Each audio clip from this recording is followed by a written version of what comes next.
آج کی سب سے افسوسناک اور اہم خبر یہ ہے کہ سوشل میڈیا پر ایک لڑکی پر ہونے والے وحشیانہ تشدد اور شرمناک بلیک میلنگ کی وائرل ویڈیو سے متعلق تمام پردے اٹھ گئے ہیں۔ یہ واقعہ صرف ایک جرم نہیں بلکہ ہمارے معاشرے کے اندر چھپے تاریک پہلو کو دکھا رہا ہے۔ اگرچہ یہ معاملہ پہلے اسلام آباد کے علاقے کا بتایا گیا تھا، لیکن وفاقی پولیس کی تیز اور مؤثر تحقیقات نے سچ سامنے لا دیا ہے کہ یہ ہولناک واقعہ 1.5 مہینے پہلے راولپنڈی میں پیش آیا تھا۔ اس انکشاف کے بعد یہ کیس باقاعدہ طور پر راولپنڈی پولیس کو دے دیا گیا ہے۔ اسلام آباد پولیس کارروائی کو سراہنا ضروری ہے کہ وائرل ویڈیو ہوتے ہی S S P operations captain retired Qazi Ali رضا نے فوراً 3 ٹیمیں بنا کر ملزمان کی فوری گرفتاری کا حکم دیا۔ پولیس ٹیموں نے دن رات ایک کر کے متاثرہ لڑکی اور دیگر ملزمان کو کسٹڈی میں لیا اور 4 گھنٹے تک مکمل تفتیش کی، لیکن تفتیش کے دوران جدید ٹیکنالوجی کی مدد سے ویڈیو کی جانچ بھی کی گئی اور سب سے اہم بات یہ ہے کہ ملزمان نے پوچھ گچھ میں اپنے اوپر لگے تمام الزامات کو مکمل طور پر سچ مان لیا ہے۔ ملزمان کے اس اعتراف کے بعد وفاقی پولیس نے سرکاری طور پر تصدیق کر دی ہے کہ یہ واقعہ 1.5 ماہ قبل راولپنڈی میں ہوا تھا۔ اس ہولناک کہانی کے سب سے اہم گواہی خود متاثر لڑکی ایمان نے اپنی ویڈیو بیان میں دی ہے۔ ایمان نے بتایا کہ ثنا نام کی لڑکی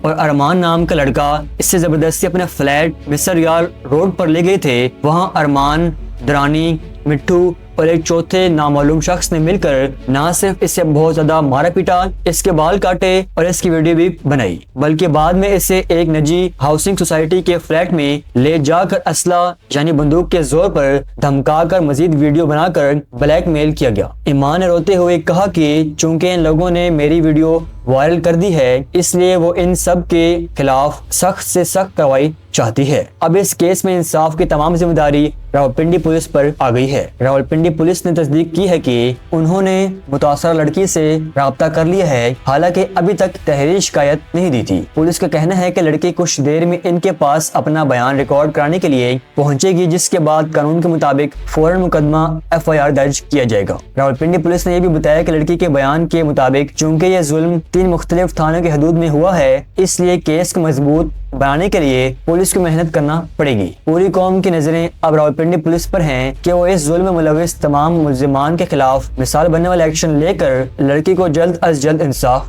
دلائیں۔